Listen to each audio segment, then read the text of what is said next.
for being here today.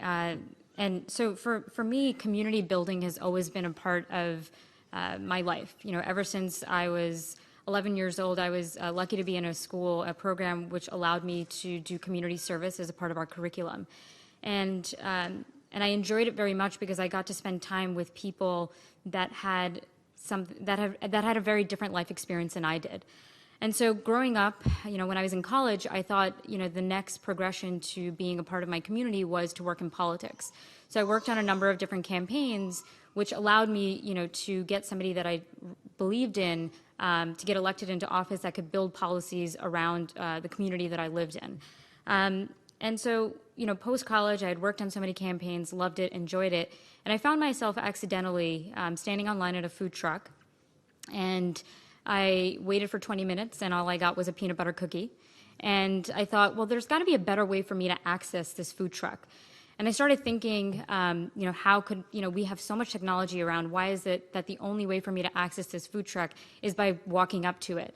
So I decided to, instead of thinking, you know, I'm going to go start a company, I decided to actually talk to a lot of these business owners, a lot of which were immigrant, women, minority-owned businesses. And after talking to them, I came to one conclusion. They didn't actually see themselves as small business owners. They didn't actually know what technology they should be using to actually, you know, enhance their businesses.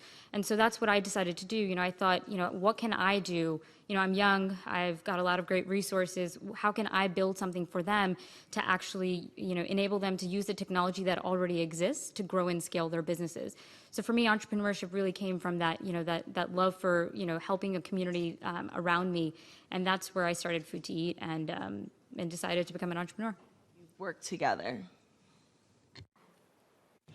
As a female entrepreneur, you know, I think we face problems all the time in every shape and form. And so, you know, I agree with Ellie. Credibility was really tough.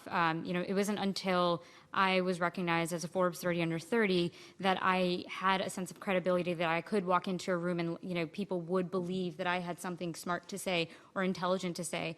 But one of the things that I've, you know, had trouble with is walking into a room filled with investors who decided to ask me a very personal question that I know a lot of my male counterparts weren't asked, and that was, when are you going to have a baby?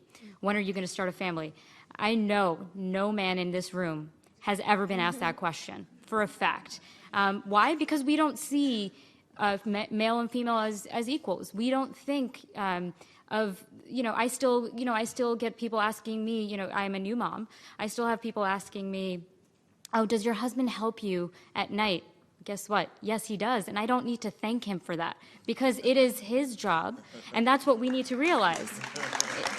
It is his job as equal as it is my job to take care of our child because he is our child, right? And if we start recognizing that equality, that is one of the most important things, that we aren't any different than, you know, the male counterparts. You know, one of my mentors who is in this room, you know, she's said numerous times that she's seen herself as a leader in her own industry, not as herself as the best woman in the industry. And that is what we also have to change our mentality. I am an expert in my industry, not the best female in the industry. And so that will help us to push forward the equality that we are looking for. Thank you.